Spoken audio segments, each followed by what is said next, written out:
Hello. അപ്പോൾ എല്ലാവരുടെയും പ്രിപ്പറേഷനൊക്കെ നല്ല രീതിയിൽ തന്നെ പോകുന്നുണ്ട് എന്ന് വിചാരിക്കുന്നു. അപ്പോൾ ഞാൻ കഴിഞ്ഞൊരു ഷോർട്ടിൽ പറഞ്ഞ പോലെ CGL 2025 മെയിൻസ് എഴുതാനായിട്ട് പോകുന്നവർ അതായത് ടയർ 1 നന്നായിട്ട് എഴുതിയെന്ന് കോൺഫിഡൻസ് ഉള്ള ആസ്പിറൻസിന് വേണ്ടിയിട്ടുള്ള ഒരു സീരീസ് തുടങ്ങുന്നു ഞാൻ പറഞ്ഞിട്ടുണ്ടായിരുന്നു. ഒരു ഇമ്മീഡിയറ്റ് ബേസിസിൽ നമ്മുടെ മറ്റുള്ള ക്ലാസ്സൊക്കെ സൈമൾട്ടേനിയസ്ലി പോകും. ഇപ്പോൾ ഞാൻ നേരത്തെ പറഞ്ഞ പോലെ മിക്സർ ആൻഡ് ഡെലിഗേഷൻ്റെ ക്ലാസ് പോകുന്നുണ്ട്. അത് കുട്ടികൾ നന്നായിട്ട് കണ്ട് പ്രാക്ടീസ് ചെയ്താൽ മതി. ഇത് എസ്പെഷ്യലി ഫോർ ഈ വർഷം ടയർ 2 എഴുതുമെന്ന് നല്ല കോൺഫിഡൻസ് ഉള്ള ആൾക്കാർക്ക് വേണ്ടിയിട്ടാണ്. ഇനിയിപ്പോൾ നിങ്ങൾക്കൊരു കോൺഫിഡൻസ് ഇല്ലെങ്കിൽ പോലും നിങ്ങൾക്ക് ഇത് കാണാം. ബിക്കോസ് ഒബ്വിയസ്ലി ടയർ 1 നന്നായിട്ട് പ്രിപ്പയർ ചെയ്ത് എഴുതിയ ആൾക്കാർ എന്നാണെങ്കിലും ഇപ്പോൾ അടുത്ത വർഷമാണെങ്കിൽ നമ്മൾ ടയർ 2 വേണ്ടി പ്രിപ്പയർ ചെയ്യും. അപ്പോൾ ഒരിക്കലും ഇത് വേസ്റ്റേജ് അല്ല.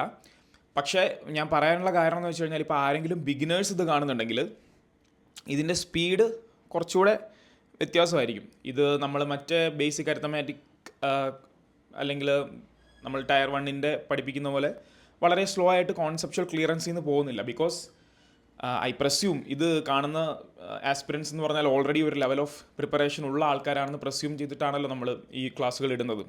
സോ അവർക്ക് ഉതകുന്ന ഒരു ലെവലിലായിരിക്കും, അവർക്ക് ഉതകുന്ന ഒരു സ്പീഡിലായിരിക്കും ഈ ക്ലാസ്സുകളുടെ വേഗതയെല്ലാം ഉണ്ടാവുക. അപ്പോൾ അത് പ്രതീക്ഷിച്ച് നന്നായിട്ട് അത്യാവശ്യം ഒരു ആവറേജ് ലെവലിൽ പ്രിപ്പയർ ചെയ്തവർ മാത്രം ഈ വീഡിയോസൊക്കെ കണ്ടാൽ മതി. ബാക്കിയുള്ളവർ ബാക്കിയുള്ള ബേസിക് ആയിട്ടുള്ള വീഡിയോസ് കാണുക. ഓക്കെ. അപ്പോൾ ഈ പറഞ്ഞ പോലെ ഇനി വീഡിയോയിലോട്ട് കടന്നാൽ ഇതിനകത്ത് നമ്മൾ കൂടുതലും പ്രോബബിലിറ്റി അല്ലെങ്കിൽ ട്രിഗ്നോമെട്രി, ആൾജിബ്ര, മെൻസുറേഷൻ, ജോമെട്രി, ഇതിനകത്തൊക്കെയുള്ള അഡ്വാൻസ്ഡ് മാത്സിൻ്റെ എല്ലാ കോൺസെപ്റ്റും ആയിരിക്കും ഇതിൽ കവർ ചെയ്യുന്നത്. പ്രീയിലുള്ള നമ്മളങ്ങനെ കവർ ചെയ്യുന്നില്ല. കാരണം മെയിനായിട്ടുള്ള ഒരു വെയിറ്റേജ് വരുന്ന ഇങ്ങനെയുള്ള ക്വസ്റ്റ്യൻസിനായിരിക്കുമല്ലോ. സോ ഓൾസോ ഒരു വീഡിയോയിൽ ഏകദേശം ഒരു 10 ക്വസ്റ്റ്യൻസ് ഇൻക്ലൂഡ് ചെയ്യാനായിട്ട് ഞാൻ ശ്രമിക്കാം. അത് നമ്മൾ തുടരെ അപ്ലോഡ് ചെയ്യും. ബിക്കോസ് മെയിൻസിന് ഒരു ഇമ്മീഡിയറ്റ് അർജൻസി ഉണ്ടല്ലോ. അപ്പോൾ അങ്ങനെ അപ്ലോഡ് ചെയ്യുന്നതായിരിക്കും. നിങ്ങൾ സ്ഥിരമായിട്ട് പ്രാക്ടീസ് ചെയ്യുക, നന്നായിട്ട് ഫോളോ ചെയ്യുക. ഓക്കെ. ആരെങ്കിലും ആസ്പിറൻസ് നിങ്ങളുടെ ഫ്രണ്ട്സ് ഉണ്ടെങ്കിലും ചാനൽ റെക്കമെൻഡ് ചെയ്യുക, സബ്സ്ക്രൈബ് ചെയ്യാൻ പറയുക. നമുക്ക് ഗ്രോത്ത് വളരെ അത്യാവശ്യമാണ്, എന്നാലേ നമുക്ക് സസ്റ്റെയിൻ ചെയ്യാൻ പറ്റുള്ളൂ. ഓക്കെ. അപ്പോൾ നമുക്ക് ഒരുപാട് സമയം വേസ്റ്റ് ചെയ്യാതെ ക്വസ്റ്റ്യൻസിലോട്ട് കിടക്കാം. ഓക്കെ മക്കളെ, അപ്പോൾ നമുക്ക് ഫസ്റ്റ് ക്വസ്റ്റ്യൻ നോക്കാം. ഫസ്റ്റ് ക്വസ്റ്റ്യൻ ഇതാണ്: Sharon has 3 bags with 100 marbles in each bag. Probability എന്നുള്ള ക്വസ്റ്റ്യൻ ആണ്. സോറി, പെട്ടെന്ന് ക്വസ്റ്റ്യനിലോട്ട് പറഞ്ഞു. Okay. So the first bag has 25 blue and 75 red marbles.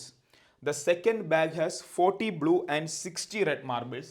And the third bag has 55 blue and 45 red marbles. A marble is randomly chosen from one of the bags. What is the probability that it is a red marble? Okay. അപ്പോൾ എന്താ പറയുന്നത്, എപ്പോഴും പറയാറുള്ള പോലെ question pose ചെയ്തിട്ട് നന്നായിട്ട് വായിക്കുക.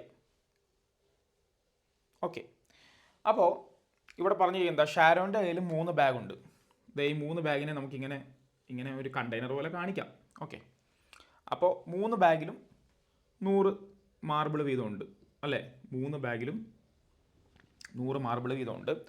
First bag has 25 blue and 75 red marbles. ആദ്യത്തേൽ 25 നീല മാർബിളും 75 റെഡ് മാർബിളും. രണ്ടാമത്തേൽ 40 നീല മാർബിളും, 40 നീല തന്നെ അല്ലേ? അതെ, നീല. 60 റെഡ് മാർബിളും. മൂന്നാമത്തേൽ 55 നീല മാർബിളും 45 റെഡ് മാർബിളും. ഇതാണ് അവസ്ഥ. ഇതാണ് ഓവറോൾ ഉള്ളൊരവസ്ഥ. ഇനി ചോദിച്ചിരിക്കുന്നത് എന്താ? A marble is randomly chosen from one of the bags. ഈ 3 എണ്ണത്തിൽ നിന്ന് ചിലപ്പോൾ കണ്ണ് കെട്ടിയിട്ടായിരിക്കും, കണ്ണ് കെട്ടാതെ കൈയിട്ടെടുത്തിട്ടായിരിക്കും, തിരിഞ്ഞു നിന്നിട്ടായിരിക്കും, എന്തെങ്കിലും ആവട്ടെ, എങ്ങനെയെങ്കിലും ഈ 3 ഇതിൽ നിന്ന് ഒരു മാർബിൾ എടുക്കുന്നുണ്ട്. അതാണ് ഇവിടെ നടക്കുന്ന ഫസ്റ്റ് ഇവൻറ്റ്. നിങ്ങൾ പ്രോബബിലിറ്റിയായിട്ട് ബന്ധപ്പെട്ട ക്വസ്റ്റ്യൻസ് പഠിക്കുമ്പോൾ നിങ്ങൾ ശ്രദ്ധിക്കേണ്ട ഒരു കാര്യം, നിങ്ങളതിനെ ക്വസ്റ്റ്യൻ വായിക്കുമ്പോൾ തന്നെ ഇവൻറ്റ്സ്, കാരണം പ്രോബബിലിറ്റി എന്ന് പറഞ്ഞാൽ തന്നെ അതാ ഇവൻറ്റ്സ് ആണ്. ഇവൻറ്റ്സ് എന്ന രീതിയിൽ ചിന്തിക്കണം. എന്തോ സംഭവങ്ങൾ നടക്കുന്നുണ്ട്. അപ്പോൾ നമ്മൾ +2 പഠിക്കുമ്പോഴും മറ്റേ പ്രോബബിലിറ്റി പഠിക്കുമ്പോഴും പെർമ്യൂട്ടേഷൻ ആൻഡ് കോമ്പിനേഷൻസ് പഠിക്കുമ്പോഴും എന്താണ്, നടക്കുന്ന സംഭവങ്ങളുടെ അല്ലേ, നടക്കുന്ന സംഭവങ്ങളെക്കുറിച്ച് എക്സ്പ്ലെയിൻ ചെയ്യുന്ന കണക്കാണ് പ്രോബബിലിറ്റി. സാധ്യതകൾ, ഇങ്ങനെ നടക്കാൻ സാധ്യത, ഇങ്ങനെ നടക്കാൻ സാധ്യത, അതങ്ങനെ 2 സംഭവങ്ങൾ നടക്കുമ്പോൾ അല്ലേ, അതാണ് പ്രോബബിലിറ്റി. അപ്പോൾ ഇവൻറ്റ്സ് എന്ന രീതിയിൽ നിങ്ങൾ ഒരു ക്വസ്റ്റ്യനിൽ നിന്ന് എക്സ്ട്രാക്ട് ചെയ്യണം. ഒരു ക്വസ്റ്റ്യൻ വായിക്കുമ്പോൾ ഇവിടെ എന്തൊക്കെ ഇവൻറ്റ്സ് നടക്കുന്നുണ്ട്, ഇവിടെ എന്തൊക്കെ സംഭവങ്ങൾ നടക്കുന്നുണ്ട്. അപ്പോൾ marble is randomly chosen from one of the bags. അതാണ് ഫസ്റ്റ് ഇവൻറ്റ്. ഒരു ബാഗിൽ നിന്ന് റാൻഡം ആയിട്ടൊരു മാർബിൾ ചോസ് ചെയ്യുന്നു. രണ്ടാമത്തെ എന്താ, what is the probability that it is A red marble. ഇത്രേ ഉള്ളൂ. അപ്പോൾ പ്രോബബിലിറ്റി നിങ്ങൾ ഓൾറെഡി കുറച്ച് നോക്കിയിട്ടുള്ളവരാന്ന് പ്രസ്യൂം ചെയ്യുകയാണെങ്കിൽ ഞാൻ പറയാം, എന്താ റാൻഡംലി ചൂസ് ചെയ്യുന്നു വൺ ഓഫ് ദ ബാഗ്സ് എന്ന് പറഞ്ഞു കഴിഞ്ഞാൽ അതെന്ത് കേസാണ്? അത് ഓറല്ലേ? ഓറാണ് വരുന്നത്. കാരണം എന്താ, ഒന്നില്ലെങ്കിൽ ഇത് അല്ലെങ്കിൽ ഇത് അല്ലെങ്കിൽ ഇത്. ഈ ഒന്നില്ലെങ്കിൽ ഇത് അല്ലെങ്കിൽ ഇത് അല്ലെങ്കിൽ ഇത് എന്നുള്ള ഭാഷ വരുന്നതിന് ഓറിനാണ്, നമുക്കറിയാം. അതാണ് ഫസ്റ്റ് കേസ്. First event ഓറാണ്. രണ്ടാമത്തെ ഇവൻ്റ് എന്താ, what is the probability that it is A red marble. അപ്പം ഇതിൽ നിന്ന് എടുക്കുന്ന മാത്രമല്ല, ഇത് റെഡ് ആവണം. അത് ആൻഡാണ്. അത് ആൻഡാണ്. എന്താ പറയാൻ കാരണം, എന്തുകൊണ്ട് അത് ആൻഡ്? അതായത് ശ്രദ്ധിച്ച് കേൾക്കുക. ഇതിൽ നിന്ന് എടുക്കുന്നു ഒരു കണ്ടീഷൻ, എടുക്കുന്നതിനോടൊപ്പം അത് റെഡും ആവണം. അപ്പം രണ്ട് കണ്ടീഷനെ തമ്മിൽ ബന്ധിപ്പിക്കുന്ന വാക്ക് എന്ന് പറഞ്ഞാൽ ആൻഡ് അല്ലേ? ടേക്കിംഗ് അല്ലെങ്കിൽ ചൂസിങ് ഫസ്റ്റ്, എന്താ first bag, and taking red. ആദ്യത്തെ ചൂസ് ചെയ്യുന്നു, റെഡ് എടുക്കുകയും ചെയ്യുന്നു, അതുകൊണ്ട് ആൻഡാണ്. ഓക്കെ, അപ്പോൾ ഫസ്റ്റ് കണ്ടീഷൻ എന്ന് പറഞ്ഞു കഴിഞ്ഞാൽ ഓറാണ്, സെക്കൻഡ് കണ്ടീഷൻ ആൻഡാണ്. അതുപോലെ തന്നെ പ്രോബബിലിറ്റി പഠിച്ചവർക്കറിയാം, ഓറിനെ നമ്മൾ പ്ലസ് കൊണ്ടും ആൻഡിനെ നമ്മൾ മൾട്ടിപ്ലിക്കേഷൻ കൊണ്ടുമാണ് ഡിനോട്ട് ചെയ്യുന്നത് അല്ലേ? അപ്പോൾ ഇനിയിപ്പോൾ എക്സ്പ്ലെയിൻ ചെയ്യാമല്ലോ. എന്താ ചോദിച്ചിരിക്കുന്നത്? ഇങ്ങനെ എടുക്കുമ്പോൾ റെഡ് മാർബിൾ എടുക്കുന്നതിൻ്റെ പ്രോബബിലിറ്റി. ഓക്കെ, ഫസ്റ്റ് എന്താ പ്രോബബിലിറ്റി? ഈ മൂന്നെണ്ണത്തിൽ നിന്നും ഏതെങ്കിലും ഒരു ബാഗ് സെലക്ട് ചെയ്യുന്ന പ്രോബബിലിറ്റി. അതെന്താ? മൂന്നിൽ ഒന്ന് അല്ലേ? മൂന്നിൽ ഒന്ന്.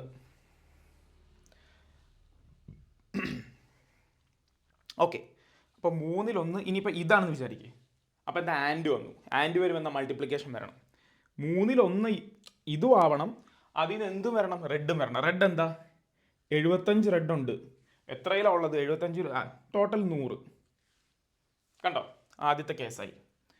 ഇനി എന്താ, ഇനിയാണ് ഓറ് വരുന്നത്. കാരണം എന്താ, അടുത്ത ബാഗിലോട്ട് പോവുക. ഞാൻ നേരത്തെ പറഞ്ഞു, ഏതെങ്കിലും ഇതോ ബാഗ്, ഇതോ എന്നുള്ളത് ഓർ എന്ന വാക്കുമായിട്ട് ബന്ധിപ്പിക്കണം. ബാഗ് സെലക്ട് ചെയ്യാനുള്ള പ്രോബബിലിറ്റി ഓറാണ്. ഓർ എന്താ, പ്ലസ് ആണ്. അപ്പോൾ അടുത്ത ബാഗിലോട്ട് ചാടുക, പ്ലസ്. ആ ബാഗും സെലക്ട് ചെയ്യാനുള്ള പ്രോബബിലിറ്റി എന്താ, 3/1, 1/3. പിന്നെന്താ, ആൻഡ് വന്നു. ആ സെലക്ട് ചെയ്യുകയും വേണം, അതിനകത്തുള്ള റെഡ് എടുക്കുകയും വേണം. ഇൻറ്റു റെഡ് എന്താ, 60. റെഡ് 60 അല്ലേ? 60/100. പിന്നെ ഇനിയിപ്പോൾ എക്സ്പ്ലെയിൻ ചെയ്യണ്ടല്ലോ, മനസ്സിലായല്ലോ ഏകദേശം എന്താണ് വരുന്നതെന്ന്. പിന്നെ ഓർ അടുത്ത പ്ലസ്. പിന്നെന്താ, 3/1 സെലക്ട് ചെയ്യണ പ്രോബിലിറ്റി 1/3 ഇൻറ്റു റെഡ് ആവാനും ഉള്ള പ്രോബിലിറ്റി എന്താ, 45 അല്ലേ റെഡ്? 45/100 ആയല്ലോ. ഇനിയിപ്പോൾ ചെയ്യാമല്ലോ. എങ്ങനെ വരും? എന്തായാലും ഡിനോമിനേറ്റർ 300 അല്ലേ? അപ്പോൾ 300 താഴെ വരും. മേളിൽ എന്താ, 75ഉം 60, ഇത് 135, 145, 180 അല്ലേ? 180 എന്ന് പറയുമ്പോൾ എന്താ, 3 കൊണ്ട് വെക്കുമ്പോൾ ഇത് 6/10 അഥവാ 3/5. ഓപ്ഷൻ എന്താ? ഓപ്ഷൻ ബി, 3/5 ആണ് ഉത്തരം. ഓക്കെ, അപ്പോൾ ഈ പ്ലസ് ഈ മൾട്ടിപ്ലിക്കേഷൻ വരുന്നത് നിങ്ങൾ മൈൻഡിൽ ഓക്കെ ആക്കി കഴിഞ്ഞാൽ ഈ ടൈപ്പ് ക്വസ്റ്റ്യൻസ് സോൾവ് ചെയ്യാൻ പറ്റും. അപ്പോൾ 3/5 ആണ് ഉത്തരം, ഓപ്ഷൻ ബി ആണ് ഉത്തരം. അടുത്ത ക്വസ്റ്റ്യൻ പോകാം. ഓക്കെ, അപ്പോൾ ഈ രണ്ടാമത്തെ ക്വസ്റ്റ്യൻ പറയുന്നതിന് മുമ്പ് നിങ്ങളോട് ഞാനൊരു കോൺസെപ്റ്റ് പറഞ്ഞുതരാം. ഇതേ കോൺസെപ്റ്റ് നമ്മുടെ ഫോർമുല റിവിഷൻ ഷോർട്ട് സീരീസിൽ ഞാൻ ഇപ്പോൾ ഇട്ടിട്ടുണ്ട്. അപ്പോൾ അതും കൂടെ നിങ്ങൾ ഓർത്ത് വെച്ചോ. ഓക്കെ, ഒന്നുമില്ല, ആവറേജസിനെ കുറിച്ച് നമ്മൾ സംസാരിക്കാൻ പോകുന്നത്. നമുക്കറിയാം ഫസ്റ്റ് n നാച്ചുറൽ നമ്പേഴ്സ് എന്ന് വെച്ചാൽ എന്താ, 1, 2, 3, 4, 5. ഇപ്പോൾ 5 n എന്നുള്ളത് 5 എടുക്കാം. ആദ്യത്തെ 5 നാച്ചുറൽ നമ്പേഴ്സ്, അതിൻ്റെ ആവറേജ് എന്താ, നടുക്ക് വരുന്നതായിരിക്കും. നടുക്ക് വരുന്നത് എന്താ, 3 അല്ലേ? അപ്പുറത്തോട്ടും 2 എണ്ണം കൊണ്ട് ഇപ്പുറത്തോട്ടും, അപ്പോൾ നടുക്ക് 3 അല്ലേ വരുന്നത്? അപ്പോൾ ഈ 3 നമ്മൾ എങ്ങനെയാണ് കൊണ്ടുവരുന്നത്? ഇവിടെ n എന്താ, നമ്പർ എത്ര, 5 സംഖ്യകളല്ലേ ഉള്ളത്. 5 + 1 എന്താ, 6. 6/2 എന്താ, 3. സോ n എന്നാണ് വിടുന്നതെങ്കിൽ ആദ്യത്തെ n നാച്ചുറൽ നമ്പേഴ്സിൻ്റെ ആവറേജ് എന്ന് പറഞ്ഞാൽ n+1/2 എന്നാണ് വരിക. ഇത് ഓർത്ത് വയ്ക്കുക. ഓക്കെ, എന്താണ് average of first n natural numbers എന്ന് പറഞ്ഞത് n+1/2 ആണ്. ഓക്കെ, എഴുതി വെച്ചോളുക. ഇനി ഫസ്റ്റ് n ഓഡ് നമ്പേഴ്സ് നോക്കിയേ. ആദ്യത്തെ 5 ഈ n നമ്മളിവിടെ എല്ലാ കേസിലും n 5 എന്നാണ് കേട്ടോ എടുത്തിരിക്കുന്നത്. ആദ്യത്തെ 5 ഓഡ് നമ്പേഴ്സ് എന്താ? 1, 3, 5, 7, 9. അതിൻ്റെ നടുക്ക് എന്താ വരുന്നത്? 5. അതായത് എന്താ? n എന്താ? 5 തന്നെ അല്ലേ? അപ്പോൾ ഫസ്റ്റ് n ഓഡ് നമ്പേഴ്സിൻ്റെത് n ആണ്. ആവറേജ് എന്ന് പറഞ്ഞാൽ n തന്നെയാണ്. ഫസ്റ്റ് n ഈവൻ നമ്പേഴ്സ് 2, 4, 6, 8, 10 5 ഉണ്ട്. നടുക്ക് വരുന്നത് ഏതാ? 6. അതെന്തുവാ? 5+1 അല്ലേ? 5+1 5+1 എന്താ? n+1 6. ഓക്കെ, അപ്പോൾ ഈ കാര്യം നല്ല തറവായിട്ട് ഓർത്ത് വയ്ക്കുക. ഞാൻ പറഞ്ഞല്ലോ ഷോർട്ട് ഫോർമുല റിവിഷൻ സീരീസിൽ ഇട്ടിട്ടുണ്ട്, പോയി അതും റിവൈസ് ചെയ്യുക. അപ്പോൾ ഫസ്റ്റ് n നാച്ചുറൽ നമ്പേഴ്സിൻ്റെ ആവറേജ് എന്ന് പറഞ്ഞാൽ n+1/2. ഫസ്റ്റ് n ഓഡ് നമ്പേഴ്സിൻ്റെ ആവറേജ് എന്ന് പറഞ്ഞാൽ n. ഫസ്റ്റ് n ഈവൻ നമ്പേഴ്സിൻ്റെ എന്ന് പറഞ്ഞാൽ n+1. ഓക്കെ, അപ്പോൾ ഇതുമായിട്ട് ബന്ധപ്പെട്ട ക്വസ്റ്റ്യൻ ആണ് നെക്സ്റ്റ്. ഇതാ നോക്കിക്കോളൂ. എന്താ? The average of first 91 even numbers. ഇത് എഴുതിയിട്ടുണ്ട്, എഴുതി വെക്കണം കേട്ടോ. എഴുതിയില്ലെങ്കിൽ പോയിട്ട് എഴുതി വെച്ചോ. Okay, the average of first 10 even നമ്പേഴ്സാണ്. അപ്പോൾ ഞാനെന്താ പറഞ്ഞേ? ഈവൻ നമ്പേഴ്സിൻ്റെ കേസിൽ നമ്മൾ എന്താ എടുത്തത്? പിന്നെ വേറൊരു കാര്യം, ഫസ്റ്റ് അത് പെട്ടെന്ന് ഓർത്തിരിക്കാനായിട്ട് average of first n odd number എന്നുള്ളത് n ആണ് നമ്മൾ പഠിച്ചു. ഈവൻ നമ്പർ എന്നുള്ളത് n+1 ആണ്. അപ്പോൾ അങ്ങനെ ഓർത്താൽ മതി. ഓഡിൻ്റെ കാര്യത്തിൽ n, ഈവൻ്റെ കാര്യത്തിൽ n+1. ഇവിടെ എന്താ? n എന്താ? ഇവിടെ n എന്ന് പറഞ്ഞാൽ 91. First 91 even numbers. അപ്പോൾ എന്താ? 91+1 92 അല്ലേ? 92 ഏതാ? നമ്മുടെ ഫസ്റ്റ് ഓപ്ഷൻ തന്നെ 92 ആണ് ഉത്തരം, എ. ഓക്കെ, അപ്പോൾ നെക്സ്റ്റ് ക്വസ്റ്റ്യനിലോട്ട് പോവാം. അപ്പോൾ മൂന്നാമത്തെ ക്വസ്റ്റ്യനായി എന്താണ്? ഓക്കെ, ജോമെട്രി എന്നുള്ള ക്വസ്റ്റ്യനാണ്. Triangle A B C is inscribed in a circle with centre O. If A B equal to 21 centimetre, B C equal to 20 centimetre and A C equal to 29 centimetre, then what is the length of the circum radius of the triangle? ദേ ഒരു സർക്കിളുണ്ട്, സെൻറ്ററുണ്ട്. Okay, ഒരു triangle ഉണ്ട്. ഇപ്പം ഞാൻ right angle triangle എന്തിനാണ് വരയ്ക്കുന്നത് നിങ്ങൾ വിചാരിക്കും. പറഞ്ഞുതരാം. ഓക്കെ, ബേജാറാവണ്ട. അപ്പോൾ എ ബി 21, ബി സി പോട്ടെ, എന്താ? അയ്യോ, എ സി ആയിരുന്നല്ലേ ഇത് വരുന്നത്. ഒരു മിനിറ്റ്, ഞാൻ പറഞ്ഞുതരാം. നിങ്ങൾ കൺഫ്യൂഷൻ ആവണ്ട എന്താ ഇങ്ങനെയൊക്കെ എഴുതുന്നതെന്ന് പറഞ്ഞുതരാം. മെയിൻസ് എഴുതാൻ പോകുന്ന കുറച്ച് പിള്ളേർക്ക് കാര്യം എന്താണെന്ന് അറിയായിരിക്കും, എന്നാലും കുറച്ച് ക്യൂരിയോസിറ്റി ഉള്ളവരും കാണുന്നുണ്ടാവുമല്ലോ ഇതറിയാത്ത ആൾക്കാർ, അവർക്ക് വേണ്ടി പറഞ്ഞു. അപ്പോൾ എ ബി എന്ന് പറഞ്ഞാൽ 21 സെൻറ്റിമീറ്റർ, ബി സി എന്ന് പറഞ്ഞാൽ 20 സെൻറ്റിമീറ്റർ, എ സി എന്ന് പറഞ്ഞാൽ 29 സെൻറ്റിമീറ്റർ. അതിൻ്റെ സർക്കം റേഡിയസ്, ഈ റേഡിയസിൻ്റെ, കാരണം ഇത് സെൻറ്ററിലൂടെയാണല്ലോ പോകുന്നത്. അപ്പോൾ ഇത് ഞാൻ വീഡിയോയുടെ തുടക്കത്തിൽ പറഞ്ഞ പോലെ ഇത് അറിയുന്നവർക്ക് ഓൾറെഡി അറിയാം. ഇത് അവങ്ങളുള്ളവർക്കുള്ള ക്ലാസ് അല്ല, ജോമെട്രിയിൽ ബേസിക് അറിയുന്നവർക്ക് അറിയാം. എന്തറിയാം? നമ്മളൊരു സർക്കിളിൽ ഒരു സെൻറ്റർ റേഡിയസ് ഉണ്ട്. നമ്മളിത് ഇങ്ങനെ ഒരു ട്രയാങ്കിൾ വരച്ചെന്ന് വിചാരിക്കുക. അതായത് ഇവിടെ നിന്ന് ഇങ്ങനെ വരച്ചാൽ ഇത് 90 ഡിഗ്രി വരുന്ന കാര്യം നമുക്കറിയാം അല്ലേ? നമ്മളത് പഠിച്ചിട്ടുണ്ട്. ഇങ്ങനെയാണെങ്കിൽ ഒരു സെമി സർക്കിളാണ് വരുന്നതെങ്കിൽ 90 ഡിഗ്രി വരും. അതായത് 90 ഡിഗ്രിക്ക് ഓപ്പോസിറ്റ് ഉള്ളത് എന്താ? ഓപ്പോസിറ്റ് ഉള്ളത് ഹൈപ്പോട്ടന്യൂസ് അല്ലേ? ഹൈപ്പോട്ടന്യൂസ് ആണ്. അപ്പോൾ ഇതിൻ്റെ ഡയമീറ്റർ അല്ലേ ഇത്? ഈ 90 ഡിഗ്രിക്ക് ഓപ്പോസിറ്റ് ഉള്ള ഹൈപ്പോട്ടന്യൂസ് എന്ന് പറഞ്ഞാൽ ഇതിൻ്റെ ഡയമീറ്റർ അല്ലേ? ആ ഡയമീറ്റർ ആണ് ഹൈപ്പോട്ടന്യൂസ്. അപ്പോൾ റേഡിയസ് എന്താ? ഹൈപ്പോട്ടന്യൂസിൻ്റെ പകുതി. ഓക്കെ, ഈ കാര്യം നിങ്ങൾക്ക് അറിയുമെന്ന് ഞാൻ പ്രതീക്ഷിക്കുന്നു. പഠിച്ചിട്ടുള്ളവർക്ക്. പഠിച്ചിട്ടില്ലാത്തവർ വിഷമിക്കേണ്ട. നമ്മൾ ജോമെട്രിയിൽ സർക്കിൾസ് പ്രത്യേകം പഠിപ്പിക്കുമ്പോൾ ഇത് നന്നായിട്ട് എക്സ്പ്ലെയിൻ ചെയ്യും. ഇത് എല്ലാവർക്കും പറഞ്ഞാൽ തൽക്കാലം മെയിൻസ് എഴുതുന്നവർക്ക്, ടയർ 2 എഴുതുന്നവർക്കുള്ള മാത്രമുള്ള വീഡിയോ കൊണ്ടാണ് പറഞ്ഞത്. ഇനി ടയർ 2 എഴുതുന്ന ആൾക്കാരിൽ കുറച്ച് ആൾക്കാർക്ക് ഈ കോൺസെപ്റ്റ് ക്ലിയർ ആക്കിയതാണ്. അപ്പോൾ ഇങ്ങനെ ഒരു കേസ് വന്നാൽ നമ്മുടെ സർക്കം റേഡിയസ് എന്ന് പറഞ്ഞാൽ ഹൈപ്പോട്ടന്യൂസ്/2 ആണ്. അറിയാമല്ലോ? ഓക്കെ, അപ്പോൾ നിങ്ങൾ ചോദിക്കും ഇത് നേരെ ഈ റൈറ്റ് ആംഗിൾ ട്രയാങ്കിൾ എങ്ങനെയാണ് വരച്ചതെന്ന് ക്വസ്റ്റ്യൻ വായിച്ച്. അപ്പോഴാണ് ക്വസ്റ്റ്യൻ ഒന്നുകൂടെ വായിക്കും. A B C is inscribed in a circle with centre O. If A B equal to, ഒരു മിനിറ്റ് ക്വസ്റ്റ്യൻ മാറിപ്പോയി, എന്താ പറഞ്ഞിരിക്കുന്നത്, if A B equal to 21 centimetre, B C equal to 20 centimetre and A C equal to 29 centimetre. ഇത് right angle ട്രയാങ്കിളാണ് ഞാൻ സിമ്പിളായിട്ട് guess ചെയ്തത്. നിങ്ങൾ എ ബി നോക്കിക്കേ, 21. റൈറ്റ് ആംഗിൾ ട്രയാങ്കിൾ ആണെങ്കിൽ ഇതിപ്പോൾ ഞാൻ പറഞ്ഞിരിക്കുന്ന കാര്യം സാറ്റിസ്ഫൈ ആണെങ്കിൽ എങ്ങനെ വരണം, A B square plus B C square equal to A C square വരണം. എ ബി നോക്ക് 21 അല്ലേ, അതിൻ്റെ ഈ സൈഡ് മാത്രം എടുക്കുക. നമ്മൾ എ ബി സ്ക്വയർ എടുത്താൽ എന്താ, എങ്ങനെ എടുത്താലും 21 സൈഡിൽ എന്താ, വൺസിൻ്റെ സൈഡിൽ 1 വരുള്ളൂ. ഇവിടെ വൺസിൻ്റെ സൈഡിൽ 0 വരുള്ളൂ. അവിടെ വൺസിൻ്റെ സൈഡിൽ 1 വരുള്ളൂ. സ്ക്വയർ എടുത്താൽ നമ്മൾ മുഴുവൻ സ്ക്വയർ എടുക്കണ്ട. 21 441 എഴുതണ്ട, 20 × 20 400 എഴുതണ്ട. നമ്മൾ ഒറ്റാക്കത്തിൻ്റെ അവിടെ നോക്കൂ, 21 അവിടെ എന്താ 1. ബി സി എന്താ 20 സ്ക്വയർ 0. അപ്പോൾ ഇത് രണ്ടും കൂടെ വരുന്ന രണ്ടും കൂടെ വരുന്ന സ്ഥലത്ത് ഒറ്റാക്ക സംഖ്യയും 1 വരുള്ളൂ അല്ലേ. ഇത് ഒറ്റാക്ക സംഖ്യ 1 അല്ലേ വരുള്ളൂ. എ സി സ്ക്വയറിൻ്റെ ഒറ്റാക്ക സംഖ്യ 1 വരുള്ളൂ. എ സി സ്ക്വയറിൻ്റെ ഒറ്റാക്ക സംഖ്യ 1 വരണമെങ്കിൽ എ സി എന്തായിരിക്കണം, 29. കാരണം എന്താ, 9 × 9 81 അല്ലേ, അപ്പോൾ 1 അല്ലേ വരുന്നത്. ഇനി ഇതിൽ നിങ്ങൾക്ക് എന്താ സാറ്റിസ്ഫാക്ഷൻ ആയില്ലെങ്കിൽ ഞാൻ പറഞ്ഞു മനസ്സിലായോ, ഒറ്റാക്ക സംഖ്യകളുടെ അവിടെ കറക്റ്റ് വരുന്നുണ്ടോ എന്ന് നോക്കണം. ഒന്നുകൂടെ പറഞ്ഞുതരാം. ഇപ്പോൾ എ ബി എന്ന് പറഞ്ഞാൽ 21, എല്ലാം പോട്ടെ. A B square plus B C square equal to A C square വന്നാലേ ഇത് സാറ്റിസ്ഫൈ ആവുള്ളൂ. എ ബി എന്ന് പറഞ്ഞാൽ 21ൻ്റെ ഒറ്റയുടെ സ്ഥാനത്ത് വരുന്നത് എന്താ, ഒറ്റയുടെ സ്ഥാനം, സോറി ഞാൻ ഈ ഇംഗ്ലീഷ് മീഡിയത്തിൽ പഠിച്ചുകൊണ്ടെങ്കിൽ മലയാളത്തിൽ പെട്ടെന്ന് പറയാൻ പറ്റില്ല. 21ൻ്റെ ഓഡ്സ് പ്ലേസിൽ വരുന്നത് 1 ആണ്, ബി സിയുടെ ഓഡ്സ് പ്ലേസിൽ വരുന്നത് 0 ആണ് അല്ലേ. അപ്പോൾ അതിൻ്റെ സ്ക്വയർ എടുക്കുമ്പോൾ എന്ത് വരും, 21ൻ്റെ സ്ക്വയർ വരുമ്പോൾ ആ ഒറ്റാക്ക സംഖ്യയുടെ സ്ഥാനത്ത് 1 വരും, ഇവിടെ ഒറ്റാക്ക സംഖ്യയുടെ സ്ഥാനത്ത് 0 വരും അല്ലേ. വൺസിൻ്റെ പ്ലേസിൽ 0 വരും. അപ്പോൾ ഇത് രണ്ടും കൂടെ കൂട്ടി വരുന്നതിൻ്റെ വൺസിൻ്റെ പ്ലേസിൽ 1 വരും.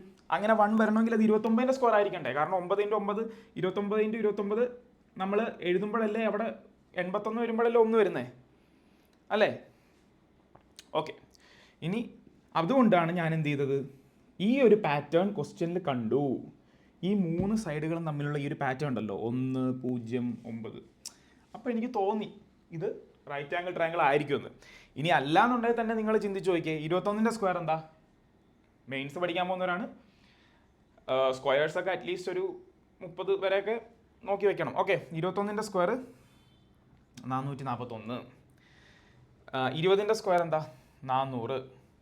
അപ്പോൾ രണ്ടും കൂടെ എത്രയായി, 841 പറഞ്ഞാൽ 29ൻ്റെ സ്ക്വയർ അല്ലേ. സംശയം ഉണ്ടെങ്കിൽ ഗുണിച്ച് നോക്കൂ.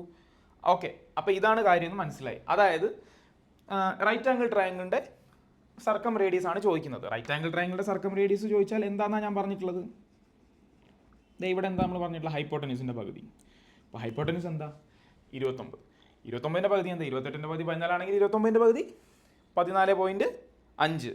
ഏതാ 14.5. സർക്കം റേഡിയസാ, ഇതിൻ്റെ പകുതിയല്ല വേണ്ടത്, ഇതല്ലേ വേണ്ടത്, ഇതാ വേണ്ടത്. ഓക്കെ, അപ്പോൾ എന്താ 29 ആണെങ്കിൽ എൻ്റെ പകുതി 14.5, ഓപ്ഷൻ ഡി.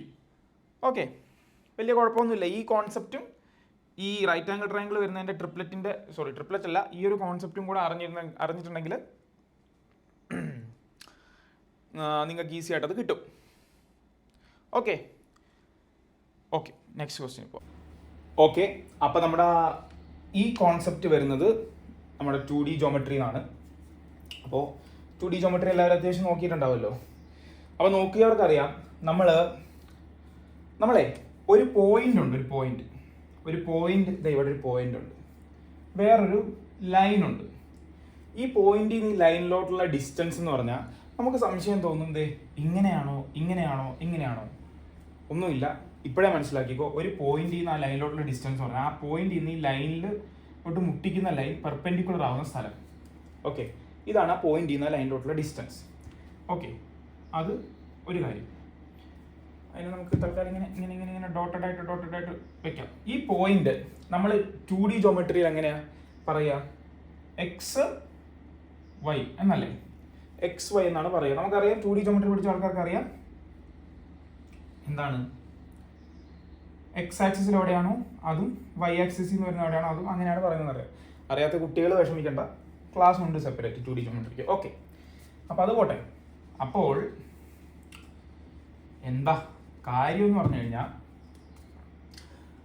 ഇങ്ങനെയാണ് നമ്മളൊരു ഡോട്ടിനെ ഒരു പോയിന്റിനെ റെപ്രസെന്റ് ചെയ്യുന്നത് 2D ജോമെട്രിയിൽ. ഒരു ലൈനിനെ റെപ്രസെന്റ് ചെയ്യുന്നത് AX plus BY plus C equal to 0 അല്ലേ? ഇത് നമ്മൾ എവിടെ പഠിച്ചിട്ടുള്ളതെന്ന് അറിയോ?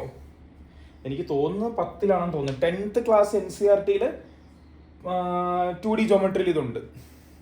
ഒരു ലൈനിനെ നമ്മൾ എക്സ്പ്ലെയിൻ ചെയ്യുന്നത് AX plus BY plus C equal to 0 എന്നും ഒരു പോയിന്റിനെ നമ്മൾ എക്സ്പ്രസ് ചെയ്യുന്നത് XY ആണ്. ഓക്കെ, അങ്ങനെ ആവുമ്പോൾ ഇത് തമ്മിലുള്ള ഡിസ്റ്റൻസ്, പെർപെൻഡിക്കുലർ ഡിസ്റ്റൻസിന് ഒരു ഫോർമുല ഉണ്ട്. അതെന്ന് പറഞ്ഞാൽ D എന്നാണ് ഡിസ്റ്റൻസ് എന്ന് വിചാരിക്കും, ഈക്വൽ ടു മോഡുലസ്. മോഡുലസ് എന്ന് പറഞ്ഞാൽ എന്താ? അകത്ത് എന്ത് നടന്നാലും പുറത്ത് പോസിറ്റീവേ വരുള്ളൂ. പോസിറ്റീവ് അല്ല വരാൻ പാടുള്ളൂ, കാരണം ഡിസ്റ്റൻസ് അല്ലേ. ഡിസ്റ്റൻസ് നമ്മൾ നെഗറ്റീവിൽ പറയില്ലല്ലോ. ഓക്കെ, ഇനി ഇതിനെ നമ്മൾ XY എന്ന് വിളിക്കുന്നതിന് പകരം X1 എന്നും Y1 എന്നും വിളിക്കാം. കാരണം എന്താണെന്നറിയോ? ഇവിടെ AX plus BY plus C നമ്മൾ എഴുതിയിരിക്കുന്നത് ഈ എക്സുകളൊക്കെ, ഈ എക്സും വൈയും വേറെ അല്ലേ, ഇതല്ലല്ലോ. അപ്പോൾ നമുക്ക് ആ കൺഫ്യൂഷൻ വരാതിരിക്കാൻ വേണ്ടിയാണ് ഇതിനെ X1 Y1 എന്നും ഇതിനെ അങ്ങനെ തന്നെ വിളിച്ചു. അപ്പോൾ ഇങ്ങനെയുള്ള അവസ്ഥയിൽ ഈ പോയിന്റും ഈ ലൈനും തമ്മിലുള്ള ഡിസ്റ്റൻസിന്റെ ഫോർമുല എന്ന് പറഞ്ഞു കഴിഞ്ഞിട്ടുണ്ടെങ്കിൽ AX1 plus BY1 plus C by root of A² plus B² എന്നാണ്. ഇത് നിങ്ങൾ ഓർത്ത് വയ്ക്കുക. അതായത് AX1 എന്ന് പറഞ്ഞാൽ ഈ A തന്നെ ആണുള്ളത്, പക്ഷെ എക്സിന്റെ സ്ഥലത്ത് ഇതിടും, X1 ഇടും, വൈയുടെ സ്ഥലത്ത് Y1 ഇടും, plus C by root of A² plus B², എക്സിന്റെ വൈയുടെ കോഎഫിഷ്യന്റ്. ഓക്കെ, ഇതാണ് ഡിസ്റ്റൻസ് ബിറ്റ്വീൻ എന്താണ് ഒരു പോയിന്റും ഒരു ലൈനും തമ്മിലുള്ള പെർപെൻഡിക്കുലർ ഡിസ്റ്റൻസ്. ഇനി വേറൊരു കേസ് പറഞ്ഞില്ല, ഇത് എഴുതി വെക്കണേ, അറിയാത്തവർ എഴുതി വെച്ചോ,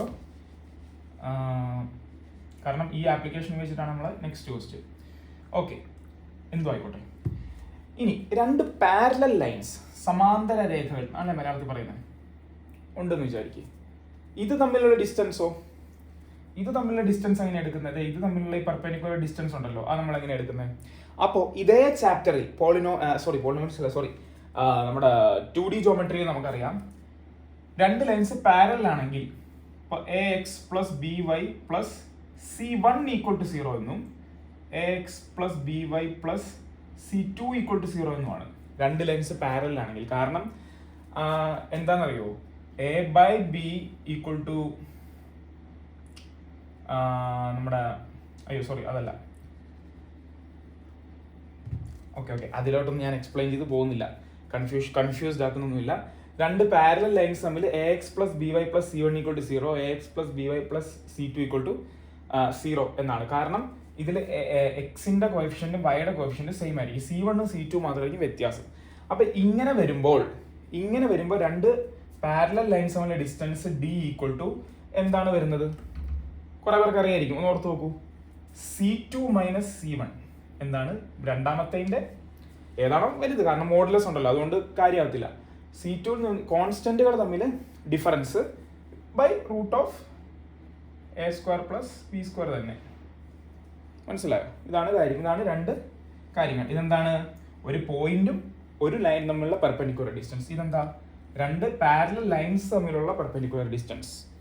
ഓക്കെ, അപ്പൊ ഇത് ഓർത്ത് വയ്ക്കാൻ സിമ്പിളാ. പാരലൽ ലൈൻസ് വരുമ്പോൾ മേലി C2 C1 മാത്രം വെച്ചാൽ മതി, കാരണം മറ്റേത് രണ്ടും ഈക്വൽ ആണ്. ഇവിടെ വരുമ്പോൾ അത് തന്നെ എടുത്ത് വയ്ക്കുക, എക്സും വൈ ഇടുക, by root of A² plus B² രണ്ടിലും സെയിം ആണ്.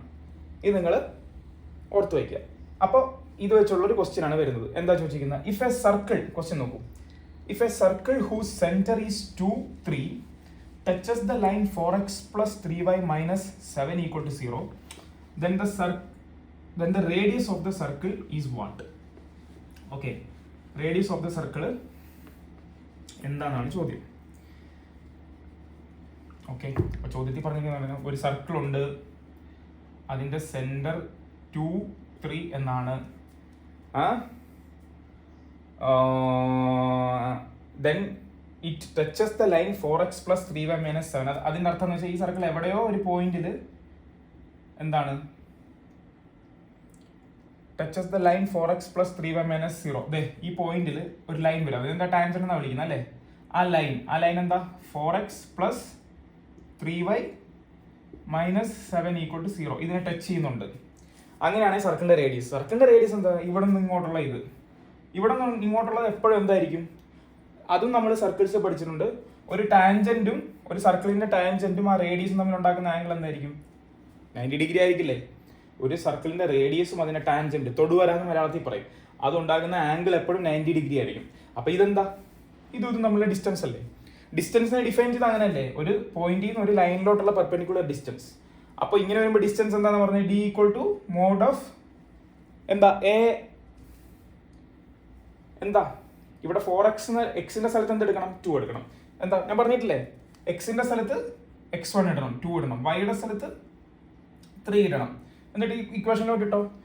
എന്താ 4 × 2 8 4x plus 3y 9 minus 7 by a² plus b² 16.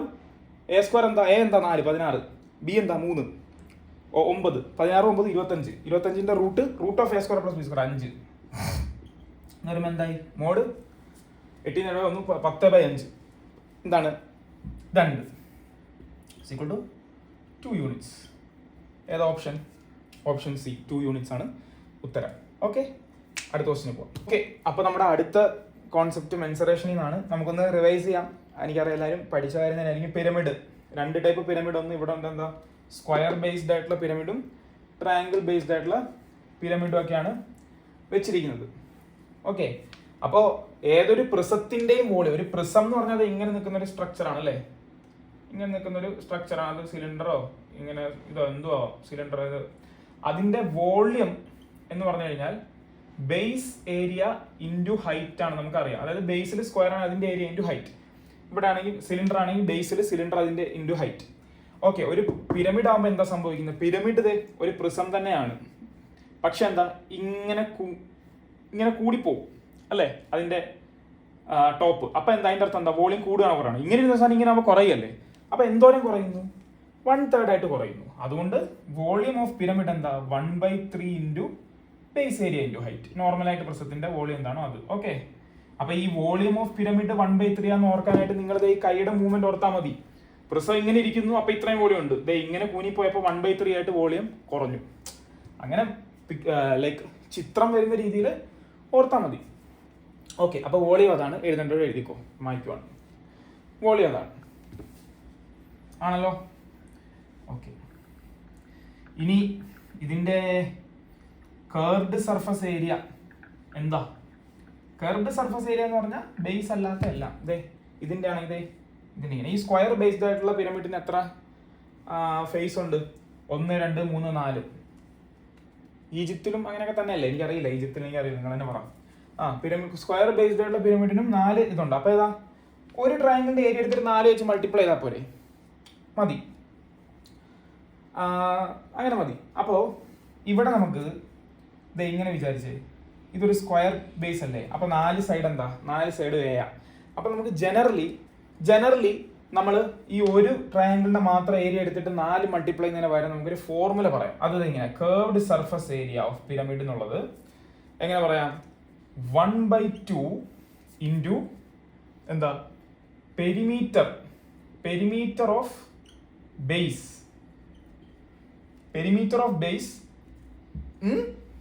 Into slant height. ഇതെന്താ ഞാൻ പറഞ്ഞുതരാം. 1/2 into perimeter of base into slant height എന്താന്ന് പറഞ്ഞാൽ, ലാറ്ററൽ സർഫസ് ഏരിയ എങ്ങനെ എടുക്കണ്ടേ? ഇതൊരു ട്രയാങ്കിൾ അല്ലേ? ഒരു പിരമിഡ് ആണല്ലോ. വരച്ച് കാണിച്ചു തരാം. ഇതൊരു ഈ ഫേസ്, ഒറ്റ ഫേസ് മാത്രം ഇങ്ങോട്ട് എടുത്താൽ എന്താ? ഇതൊരു ട്രയാങ്കിൾ ആണ്. താഴെ സ്ക്വയർ, ആ സൈഡാണ് എ അല്ലേ?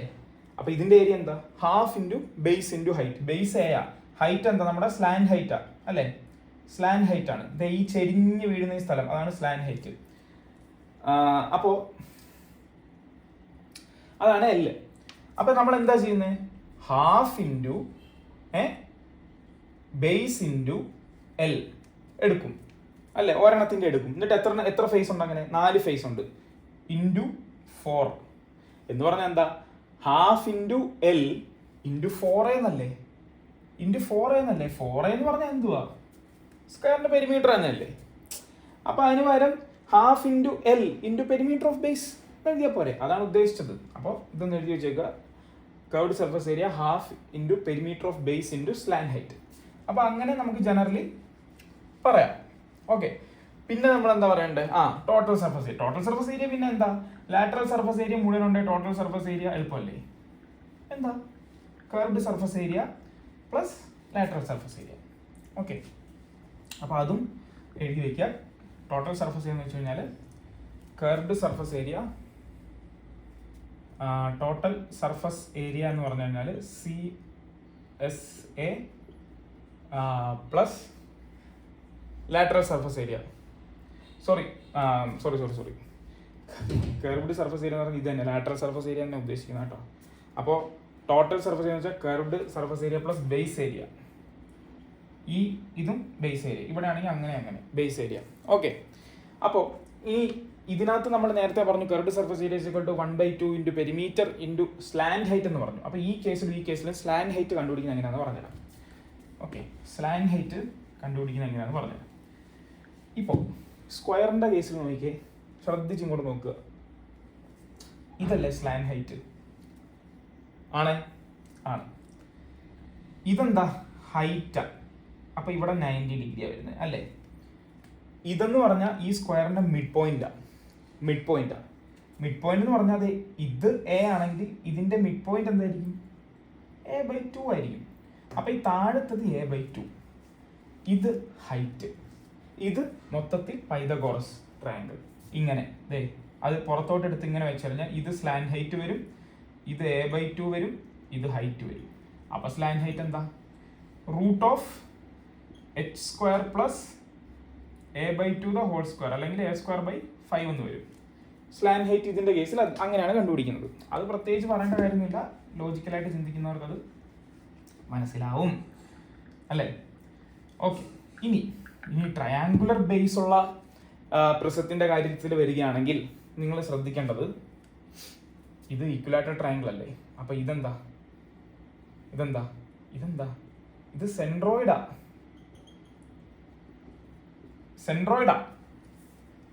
അല്ലേ. ഒരു ഇക്വലാറ്റർ ട്രയാങ്കിളിന്റെ കേസിൽ സെൻട്രോയിഡ് ആണെങ്കിലും എന്താ ഇൻ റേഡിയസ് ആണെങ്കിലും ഇൻ സെന്റർ ആണെങ്കിലും സർക്കം സെന്റർ ആണെങ്കിലും ഒരേ പോയിന്റാ. ആ സെൻട്രോയിഡ് അത് മനസ്സിലായി. ഇപ്പൊ സെൻട്രോയിഡ് ആണത്, ഇൻ റേഡിയസ് ആണത്, സർക്കം റേഡിയസും ആണത്. ഇത് സെൻട്രോയിഡ് ആണ്, ഇൻ റേഡിയസ് ആണ്, സർക്കം റേഡിയസും ആണ്. ഓക്കെ, ബോർഡിൽ ഇങ്ങനെ ഒരുപാട് സാധനം വരുമ്പോൾ കൺഫ്യൂഷൻ ആവുന്നുണ്ടെങ്കിൽ പറയണം കേട്ടോ, ഞാൻ അങ്ങനെ ക്ലീൻ ചെയ്ത് തന്നെ പൊക്കോളാം. Okay, whatever. അപ്പൊ ഇതെന്താ, അത് ഇൻസെന്റർ ആകുമ്പോൾ നമുക്ക് ഇത് കണ്ടുപിടിക്കാം, അത് ഇൻ റേഡിയസ് അല്ലേ. എന്താ ഇക്വലാറ്റർ ട്രയാങ്കിളില് ഇൻസെന്റർ ആണ് ഇതെങ്കിൽ ഇത് വന്ന് മുട്ടുന്നത് ഇൻ റേഡിയസ് അല്ലേ. ഇവിടെ നമ്മൾ ഇങ്ങനെ കണ്ടുപിടിച്ചു, ഇവിടെ നമ്മൾ എന്താ ഇത് ഇൻ റേഡിയസാ.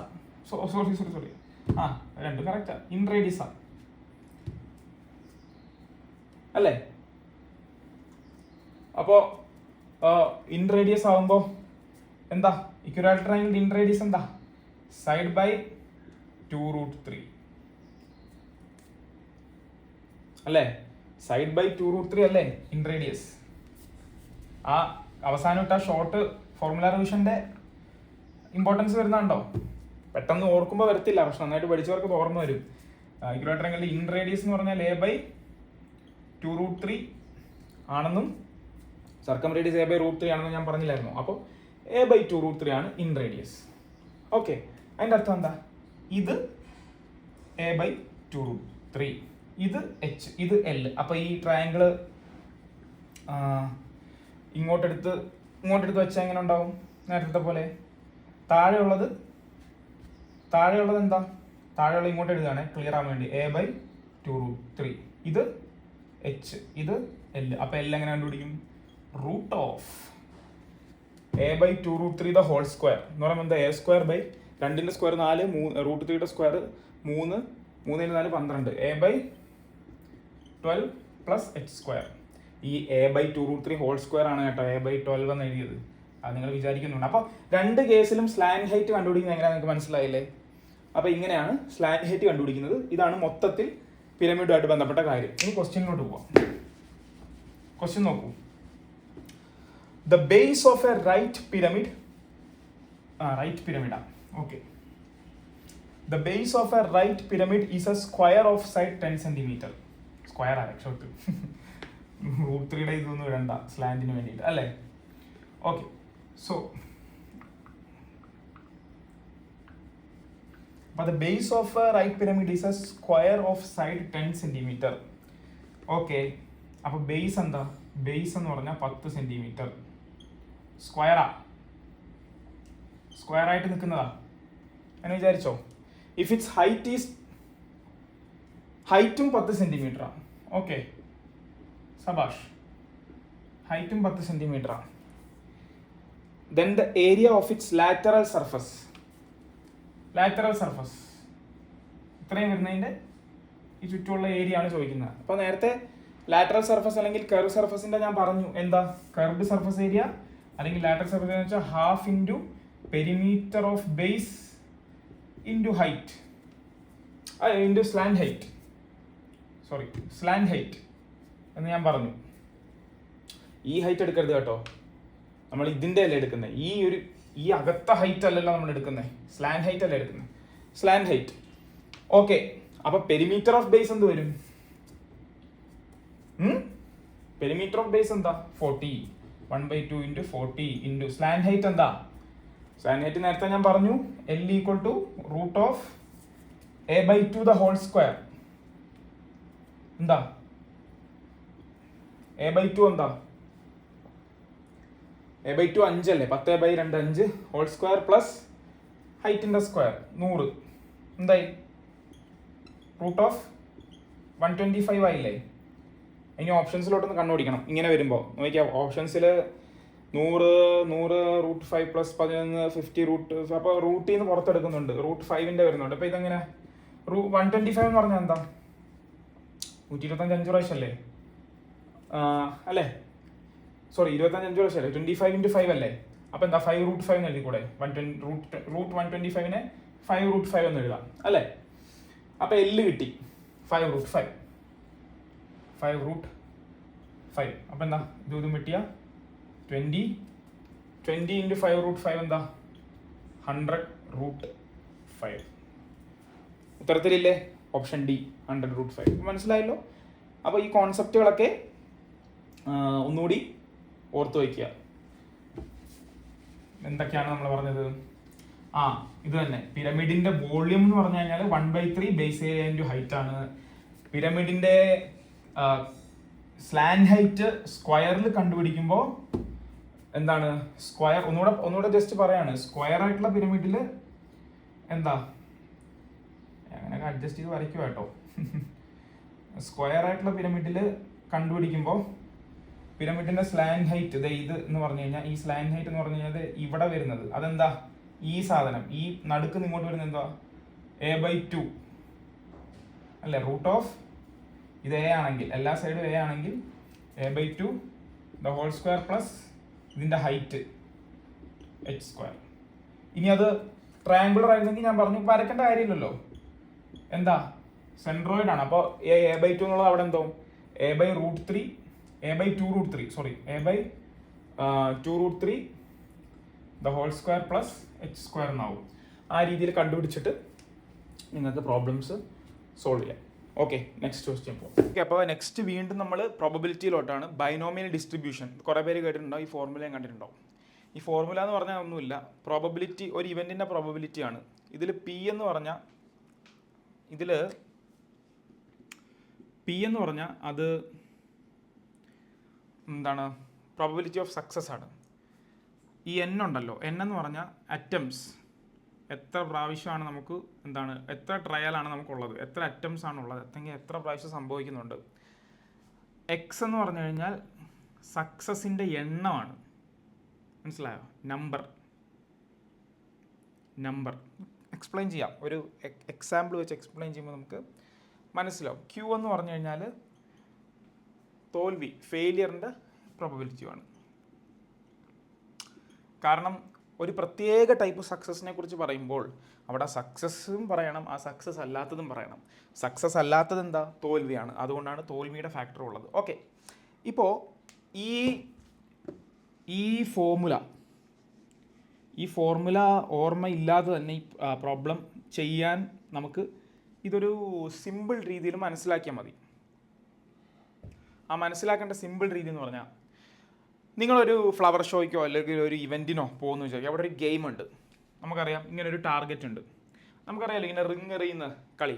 റിങ് എറിയുമ്പോൾ അവിടെ പോയി വീണ് കഴിഞ്ഞിട്ടുണ്ടെങ്കിൽ ഒരു പ്രത്യേക രീതിയിൽ വീണിട്ടുണ്ടെങ്കിലോ അല്ലെങ്കിൽ ഇത്രയും എറിയുന്ന എല്ലാ പ്രാവശ്യവും നമ്മളതിനകത്ത് എറിഞ്ഞിട്ടുണ്ടെങ്കിലോ നമുക്കൊരു റിവാർഡ് കിട്ടും, അല്ലേ?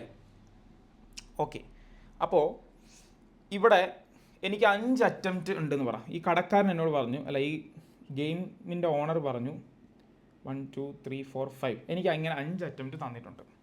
അതാണ് കളിയുടെ നിയമം. ഇനി എൻ്റെ അവസ്ഥ എന്ന് വെച്ച് കഴിഞ്ഞാൽ എനിക്ക് 3 പ്രാവശ്യം എറിഞ്ഞാൽ 1 പ്രാവശ്യം കൊള്ളിക്കാനുള്ള കഴിവുണ്ട്. അപ്പോൾ 1/3 ആണ് എൻ്റെ സക്സസ് റേറ്റ്. അപ്പോൾ 3 പ്രാവശ്യം എറിഞ്ഞാൽ 1 പ്രാവശ്യം കൊള്ളിക്കാനുള്ള കഴിവുണ്ടെങ്കിൽ 3 പ്രാവശ്യം എന്താ തോൽവിയുടെ റേറ്റ് എന്താ? 3 പ്രാവശ്യം ഞാൻ എറിയുമ്പോൾ 2 പ്രാവശ്യം കൊള്ളാതിരിക്കും. അപ്പോൾ 2/3 ആണ് എൻ്റെ ഫെയിലിയർ റേറ്റ്, അല്ലേ? ആണ്. ഓക്കെ, അപ്പോൾ സക്സസ് റേറ്റ് ചെറുതാക്കി എഴുതാം. സക്സസ് റേറ്റ് എന്ന് പറഞ്ഞു കഴിഞ്ഞാൽ എന്താ? Success rate 1/3, success failure rate 2/3 failure. അത്രയായി. ഇനി നോക്കൂ, ഓരോ പ്രാവശ്യവും ഞാൻ പൈസ കൊടുത്തിട്ട് എറിയുക വാശിക്ക്. അപ്പോൾ ആദ്യത്തെ സെറ്റിൽ എനിക്ക് 5 കിട്ടി. ഇനി ഈ കളിയുടെ നിയമം എന്ന് പറഞ്ഞു കഴിഞ്ഞാൽ 3 പ്രാവശ്യമെങ്കിലും ഞാൻ കൊള്ളിക്കണം. 5 പ്രാവശ്യം എറിഞ്ഞാൽ 3 പ്രാവശ്യമെങ്കിലും കൊള്ളിക്കണം, എന്നാലേ ഇതാവുള്ളൂ. ഓക്കെ, അപ്പോൾ ആദ്യത്തെ സെറ്റ് തുടങ്ങുകയായി. 5 പ്രാവശ്യം എനിക്കറിയാം. അപ്പോൾ ഞാൻ ഇങ്ങനെ അടുപ്പിച്ച് കൊള്ളിച്ചു. അടുത്ത പ്രാവശ്യം ഞാൻ 1 2 3 4 5 5 ചാൻസ്. ആദ്യത്തേതും പിന്നെ അവസാനത്തെ 2 കൊള്ളിച്ചു. അടുത്ത പ്രാവശ്യം ആദ്യത്തെ കൊള്ളിച്ചു, പിന്നെ ഇവിടുത്തെ കൊള്ളിച്ചു, പിന്നെ ഏറ്റവും അവസാനത്തെ 3-മത്തെയും കൊള്ളിച്ചു, 5-മത്തെയും. ഇങ്ങനെ ഒരുപാട് കോമ്പിനേഷൻ ഉണ്ടല്ലോ സക്സസ് ആവാൻ. അങ്ങനെ ഒരുപാട് കോമ്പിനേഷൻ ഉണ്ട്. അപ്പോൾ ഈ പറഞ്ഞ കണ്ടീഷനുകളിലൊക്കെ സക്സസ് ആവുന്ന പ്രോബബിലിറ്റിയെക്കുറിച്ച് പഠിക്കാനാണ് നമ്മൾ ഇതിവിടെ വെച്ചിരിക്കുന്നത്. അതെങ്ങനെ ഞാൻ പറയും എന്ന് നിങ്ങൾ കേട്ടോളൂ. ലോജിക്കലായിട്ട് മനസ്സിലാക്കി കഴിഞ്ഞാൽ പിന്നെ ഈ ഇക്വേഷൻ നിങ്ങൾക്ക് എന്താ പറയുന്നത്, ഈ ഇക്വേഷൻ ഓർത്ത് വെച്ചിട്ട് എക്സാമിൽ അപ്ലൈ ചെയ്യേണ്ട അവസ്ഥ വരില്ല. അപ്പോൾ ആദ്യം നമുക്ക് ഇവിടെ ഈ അറ്റംപ്റ്റ്സിൻ്റെ ഇതൊന്നും ഇങ്ങനെ വരച്ച് വയ്ക്കാം, കാര്യമുണ്ട്. അതുകൊണ്ടാണ് 1 2 3 4 5 പ്രാവശ്യം അറ്റംപ്റ്റ് ഉണ്ട്. ഓക്കെ, 5 പ്രാവശ്യം എനിക്ക് അറ്റംപ്റ്റ് ഉണ്ട്. അതിൽ നിന്ന് 3 പ്രാവശ്യം കൊള്ളിക്കണം. അപ്പോൾ 5ൻ്റെ സെറ്റിൽ നിന്ന് 3 എടുക്കണം. അറിയാമല്ലോ, 5C3 എന്നാണല്ലോ എടുക്കുന്നത് നമ്മൾ. ഇത് പഠിച്ചിട്ടില്ലേ കോമ്പിനേഷൻസിൽ? 5ൻ്റെ സെറ്റിൽ നിന്ന് 3 എടുക്കണം. ഓക്കെ, ഇനി ഞാൻ 3 എടുത്താൽ തന്നെ എന്താ എൻ്റെ അവസ്ഥ? 3 എടുത്താൽ തന്നെ അതിൻ്റെ സക്സസ് റേറ്റ് ആണ്. സക്സസ് 1/3. സക്സസ് 1/3 ആണ്. അപ്പോൾ ഇൻറ്റു 1/3. കൊള്ളിക്കാനുള്ള സക്സസ് 1/3 കേട്ടോ. ഈ 3 ആ 3 കൂടെ ഇതാക്കരുത്. എൻ്റെ കൊള്ളിക്കാനുള്ള ശേഷി, എൻ്റെ എബിലിറ്റിയാണ് 1/3.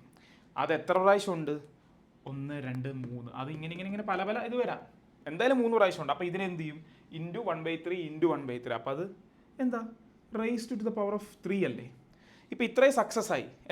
5 പ്രാവശ്യം എറിയാം, അതിൽ 3 പ്രാവശ്യം എടുക്കണം. 3 പ്രാവശ്യം എടുത്തു. പിന്നെ അതിൻ്റെ സക്സസിൻ്റെ റേറ്റ് 1/3 റേസ് ടു 3. ഇനി ഫെയിലിയറിൻ്റെ റേറ്റോ 1/3 അല്ലാത്ത ഫെയിലിയർ 2/3. അപ്പോൾ 3 പ്രാവശ്യം കൊള്ളിച്ചാൽ 2 പ്രാവശ്യം കൊള്ളിക്കാതിരിക്കണം. അപ്പോൾ 2/3 റേസ് ടു 2. ഓക്കെ, ഇനി ഇതിനെ ഞാൻ ആദ്യം പറഞ്ഞ കാര്യങ്ങളായിട്ട് ഒന്ന് കൂട്ടിക്കുറച്ച് നോക്കൂ. 5 എന്ന് പറഞ്ഞാൽ നമ്പർ ഓഫ് അറ്റംപ്റ്റ്സ് n. 3 എന്ന് പറഞ്ഞാൽ എത്ര പ്രാവശ്യം കൊള്ളിക്കുന്നു? 3 പ്രാവശ്യം കൊള്ളിക്കണം. നമ്പർ ഓഫ് സക്സസ്, വേണ്ട സക്സസ് x. 1/3 എന്ന് പറഞ്ഞാൽ എൻ്റെ പ്രോബബിലിറ്റി ഓഫ് സക്സസ് അല്ലേ? p. എൻ്റെ ഫെയിലിയറിൻ്റെ റേറ്റ് q അല്ലേ? ഇപ്പം നിങ്ങൾ നോക്കിക്കേ, ഇത് കറക്റ്റ് അല്ലേ? NCX into P raise to X 3 അല്ലേ? Into Q failure 2/3 raise to N minus X. N എന്താ 5 മൈനസ് 3 2. കണ്ടോ? അപ്പോൾ ഇതിങ്ങനെ N C X into P raise to X into Q raise to N minus X ഒന്നും ഓർത്ത് വയ്ക്കാതെ നിങ്ങൾ ഇങ്ങനെ ഇതിൻ്റെ കാര്യം എന്താണെന്ന് മനസ്സിലാക്കി പഠിച്ച് അപ്ലൈ ചെയ്താൽ ദേ ഇപ്പോൾ ഒരു ക്വസ്റ്റ്യൻ വരും. അതുപോലത്തെ ക്വസ്റ്റ്യൻ ചെയ്യാം. അപ്പോൾ അതേ ക്വസ്റ്റ്യൻ വരട്ടെ. ക്വസ്റ്റ്യൻ വായിച്ചോ, നല്ല വ്യക്തമായിട്ട് ക്വസ്റ്റ്യൻ വായിച്ചോളൂ. A person can hit a target 5 times out of 8 shots. Okay. If he fires 10 shots, what is the probability that he will hit the target twice? Okay, അപ്പോൾ ഒരാളുടെ ഹിറ്റ് ചെയ്യാനുള്ള എബിലിറ്റിയാണ് പറയുന്നത്. Can hit a target 5 times out of 8 shots. അപ്പോൾ അയാളുടെ സക്സസ്സിനുള്ള probability എന്താ? 8 പ്രാവശ്യം എറിഞ്ഞാൽ 5 പ്രാവശ്യം അടിക്കും. അപ്പോൾ 8 പ്രാവശ്യം എറിഞ്ഞാൽ 3 പ്രാവശ്യം അടിക്കില്ല, ഫെയിലിയർ. അപ്പോൾ സക്സസിൻ്റെ എന്തായിട്ട് എടുക്കാൻ ഞാൻ പറഞ്ഞ പി കിട്ടി, ക്യൂവും കിട്ടി. ഇനിയിപ്പോൾ ചോദിച്ചിരിക്കുന്നത് എന്താ? If he fires 10 shots, n കിട്ടി 10. What is the probability that he will hit the target twice? X, number of success twice. ഇതവിടെ ഇരിക്കട്ടെ. ഇതിങ്ങനെ എഴുതി വെച്ചിട്ട് മറ്റേ ഫോർമുല ഇല്ലിട്ട് n C X into P raise to X into Q raise to N minus X ഒക്കെ നമുക്ക് എഴുതാം.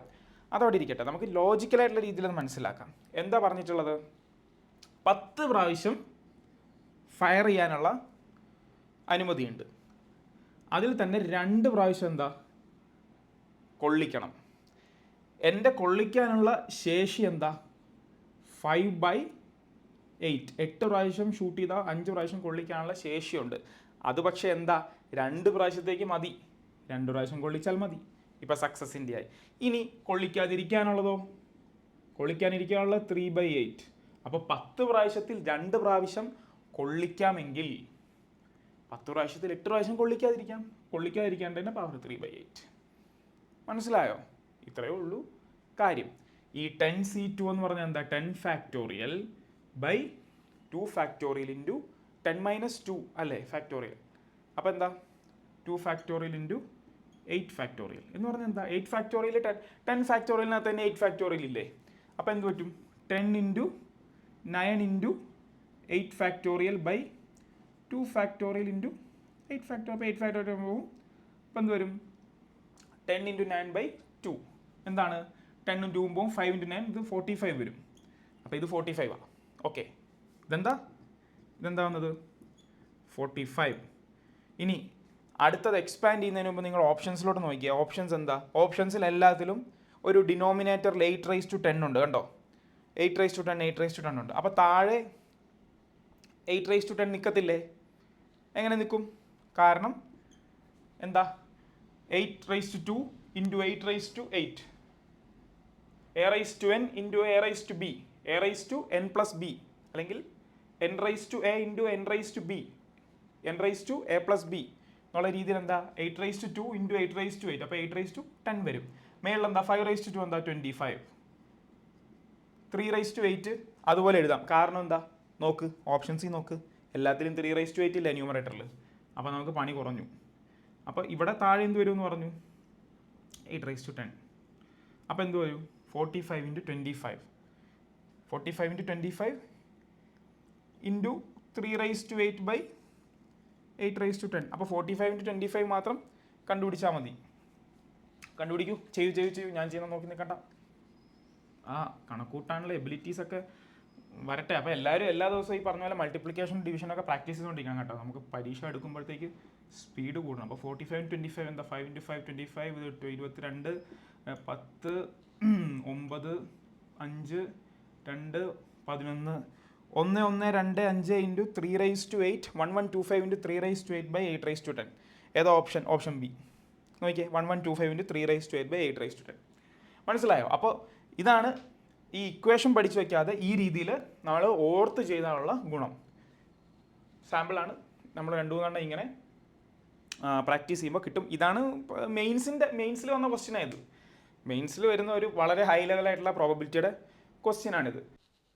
ഓക്കെ, നമുക്ക് ഒരു ക്വസ്റ്റ്യൻ കൂടെ നോക്കാം. ബാക്കി നമുക്ക് അടുത്ത ക്ലാസ്സിൽ വരാം. വീഡിയോ ഒരുപാട് ലെങ്ത് ആവുന്നതുകൊണ്ടാണ്. നിങ്ങൾ പ്രാക്ടീസ് ചെയ്ത് ഈ അടുത്ത ക്ലാസ് എന്ന് പറയുമ്പോൾ പെട്ടെന്ന് തന്നെ ഇടും. ഓക്കെ, അപ്പോൾ നമ്മൾ വീണ്ടും കോർഡിനേറ്റ് ജോമെട്രിയിലാണ്. ഇതൊരു ഇമ്പോർട്ടൻറ്റ് ക്വസ്റ്റ്യൻ കേട്ടോ.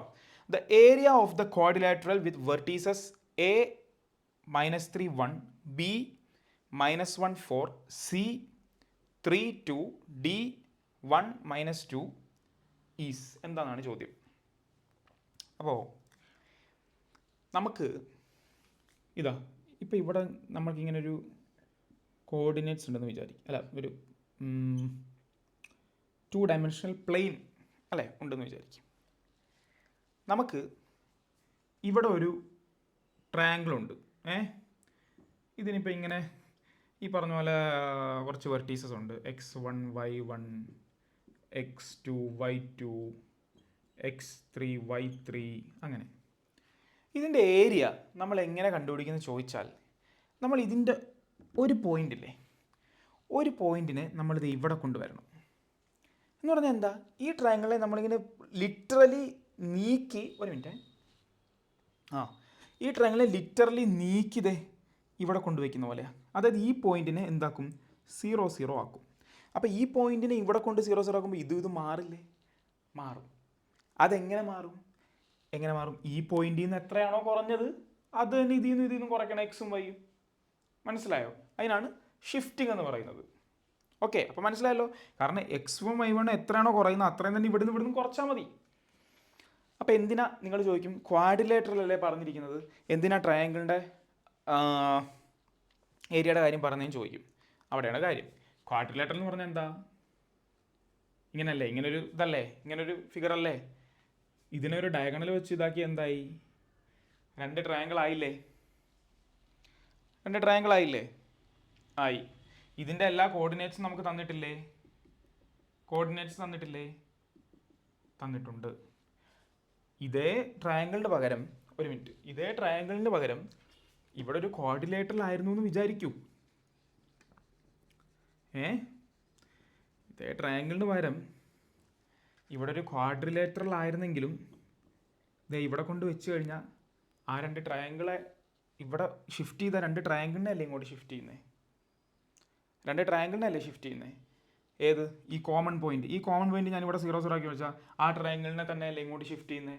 അപ്പോൾ 2 ട്രയാങ്കിളിൻ്റെയും കൂടെ ആ 2 ട്രയാങ്കിളിൻ്റെ ഏരിയ കണ്ടുപിടിച്ചാൽ പോരെ, മൊത്തത്തിലുള്ള ഏരിയ കിട്ടിയില്ലേ. മനസ്സിലായോ? ഇതിനെ ഞാൻ 0 0 ആക്കുമ്പോൾ ഇവിടെ എല്ലാം 0, ഇതിനെ എത്രയാണോ കുറച്ച് അത്രയും തന്നെ ഇവിടെ എല്ലാം മാറ്റുന്നു. അതിൻ്റെ അർത്ഥം എന്താ, ദേ പ്ലെയിനിൽ ഇവിടെ വന്നിരുന്നു, അപ്പോൾ 2 ട്രയാങ്കിളും 0 0 മുട്ടി ഇങ്ങനെ ഇരിക്കുക. അപ്പോൾ നേരത്തെ പോലെ എനിക്ക് ഏരിയ കണ്ടുപിടിക്കാനായിട്ട് ഒരു വഴിയുണ്ട്. അതെങ്ങനെയാണെന്ന് കൂടെ പറഞ്ഞുതരാം.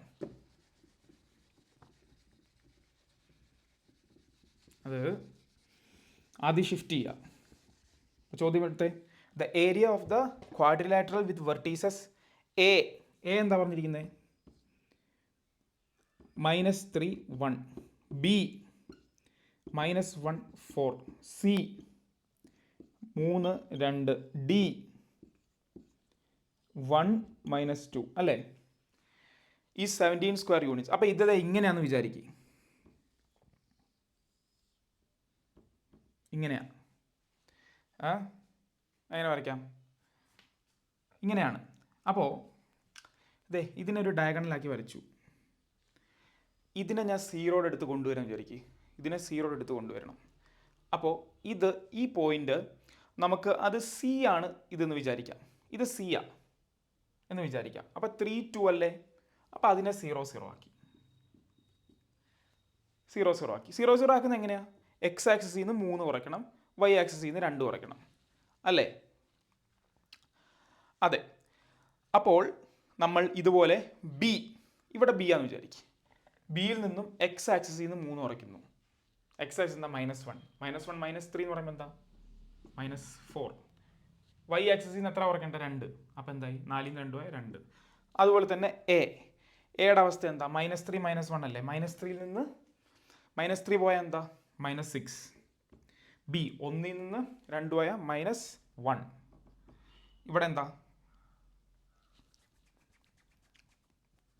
അതേതായിരുന്നു പോയിന്റ്, ഡി അല്ലേ, ഡി 1ൽ നിന്ന് -3 പോയാൽ -2, -2ൽ നിന്ന് -2 ആയാൽ -4, -2 -4. ഓക്കെ. അപ്പോൾ ഇനി ഈ 2 ട്രയാങ്കിളിൻ്റെ ഏരിയ കണ്ടുപിടിക്കണം. ഈ രണ്ട് ട്രയാങ്കിളുടെയും അതായത് നമ്മൾ ഷിഫ്റ്റ് ചെയ്ത് കൊണ്ടുവച്ച സീറോയിൽ കൊണ്ട് മുട്ടിച്ച് വെച്ച ഒരു ട്രയാങ്കിളിൻ്റെ ഏരിയ കണ്ടുപിടിക്കാനുള്ള വഴി എന്ന് വെച്ച് കഴിഞ്ഞാൽ ദാ ആദ്യം 1/2 പിന്നെ മോഡ് ഇടുക. മോഡ് ഇട്ടതിന് ശേഷം അതിനകത്ത് നമ്മൾ ചെയ്യേണ്ട എന്താണെന്ന് വെച്ച് കഴിഞ്ഞാൽ ഈ ട്രയാങ്കിൾ മാത്രം ഇപ്പോൾ എടുക്കാം. മോഡ് ഇട്ടതിന് ശേഷം നമ്മൾ അതിനകത്ത് ചെയ്യേണ്ടത് ഈ 0 വിട്ടേക്ക്, 0 ഉള്ളത് വിട്ടേക്ക്, ഈ രണ്ട് ഇത് നോക്ക്. ഇവിടെ എക്സിനെ ഇതിൻ്റെ ഒരു വെർട്ടെക്സിൻ്റെ എക്സിനെ മറ്റേ വെർട്ടെക്സിൻ്റെ വൈ കൊണ്ട് മൾട്ടിപ്ലൈ ചെയ്യണം. ഒരു വെർട്ടെക്സിൻ്റെ എക്സിനെ മറ്റേ വെർട്ടെക്സിൻ്റെ വൈ കൊണ്ട് മൾട്ടിപ്ലൈ. അപ്പം -6നെ 2 ഉണ്ട്. അപ്പം എന്താ -12. എന്നിട്ട് അതിൽ നിന്ന് കുറയ്ക്കണം. എന്ത് കുറയ്ക്കണം? ഇതിൻ്റെ വൈനെ ഇതിൻ്റെ എക്സ് കൊണ്ട് മൾട്ടിപ്ലൈ ചെയ്യണം. ഇതിൻ്റെ വൈ എന്താ -1, അതിൻ്റെ എക്സ് എന്താ -4. അപ്പം എന്താ +4. അതിനെ കുറയ്ക്കണം. -+4 എന്ന് പറഞ്ഞാൽ -4 വരും. അപ്പം എന്ത് വന്നു? -12 -4 എന്താ -16. -16/2 മോഡ് വരുമ്പോൾ എന്താ നെഗറ്റീവ് മാറും 8 വന്നില്ലേ? അപ്പോൾ ഇതിൻ്റെ ഏരിയ 8. ഓക്കെ, അതുപോലെ ഇതിൻ്റെ ഏരിയ ഈ പറഞ്ഞ പോലെ ഒരറ്റ അവിടെ മുട്ടിയിരിക്കുന്നത് 0 അപ്പോൾ അത് വിട്ടേക്കും. മറ്റേത് രണ്ടും നോക്കൂ. എന്താ 1/2 × മോഡ്. ഒരെണ്ണത്തിൻ്റെ 0 അല്ലാത്ത ഒരെണ്ണത്തിൻ്റെ എക്സും മറ്റേതിൻ്റെ വൈയും. ഒരെണ്ണത്തിൻ്റെ എക്സ് എന്താ -6, മറ്റേതിൻ്റെ വൈ എന്താ -4. അപ്പം എന്താ 24 മൈനസ് ഒരെണ്ണത്തിൻ്റെ വൈയും മറ്റേതിൻ്റെ എക്സും -1 × -2 +2 -2. അപ്പോൾ എന്ത് വന്നു? 1/2 × 24 - 2 എന്താ 22. അപ്പോൾ 22/2 എന്താ 11. അപ്പോൾ ഇത് 11. അപ്പോൾ ഇത് 11. അപ്പോൾ എന്താ ചോദിച്ചിരിക്കുന്നത്? മൊത്തം ഈ ക്വാഡ്രിലാറ്ററലിൻ്റെ ഏരിയ എന്ത് വരും? ഏരിയ 8ഉം 11ഉം കൂടെ വരുമ്പോൾ 19 വരും അല്ലേ? 19 യൂണിറ്റ്സ് വരും. ഏതാ ഓപ്ഷൻ? Option C, 19 units. കണ്ടല്ലോ, 19 യൂണിറ്റ്സിൻ്റെ ഓപ്ഷൻ സി ആണ്. അപ്പോൾ ഇതിലെന്താ? ഇതിലൊന്നുമില്ല. ഷിഫ്റ്റ് ചെയ്യുന്ന ഞാൻ പ്രത്യേകിച്ച് പറയണ്ടല്ലോ, നന്നായിട്ട് ഞാൻ എക്സ്പ്ലെയിൻ ചെയ്ത് പോയി കണ്ടാൽ മതി. ഷിഫ്റ്റ് ചെയ്തതിന് ശേഷം ട്രയാങ്കിളിൻ്റെ മൂലം 0 ഒറിജിനലാണ് വന്നിരിക്കുന്നതെങ്കിൽ, ഒറിജിനലാണല്ലോ പോയിന്റിനെ പറയുന്നത്, നമ്മൾ പഠിച്ചിട്ടുള്ളൂ അല്ലേ? ഒറിജിനലാണ് വന്നിരിക്കുന്നതെങ്കിൽ എന്ത് ചെയ്യണം? ഒറിജിനൽ അല്ലാത്ത പോയിന്റിനെ എടുക്കണം. ഓക്കെ, എടുത്തിട്ട് എന്താ? അതിൻ്റെ ഒരു എക്സിൽ നിന്ന് മറ്റേ വൈ മൾട്ടിപ്ലൈ ചെയ്യണം. ഇതിൻ്റെ വൈ നിന്ന് അതിൻ്റെ എക്സ് മൾട്ടിപ്ലൈ ചെയ്യണം. എന്നിട്ട് കുറയ്ക്കണം. അതിൻ്റെ മോഡ് എടുക്കണം, അതിനെ പകുതിയാക്കി എടുക്കണം. ഓക്കെ, അപ്പോൾ ഏരിയ കിട്ടും. മനസ്സിലായല്ലോ? ഓക്കെ, അപ്പോൾ ഈ പ്രോബ്ലംസ് ഒക്കെ മൾട്ടിപ്പിൾ ടൈംസ് റിവൈസ് ചെയ്തുകൊണ്ടിരിക്കുക. പെട്ടെന്ന് തന്നെ അടുത്ത ക്ലാസ്സുമായിട്ട് വരുന്നതായിരിക്കും. അതിനുള്ളിൽ തന്നെ ഈ പ്രോബ്ലംസ് ഒക്കെ റിവൈസ് ചെയ്യുക. അപ്പോൾ ക്ലാരിറ്റി ക്ലിയർ ആവും. Okay, thank you.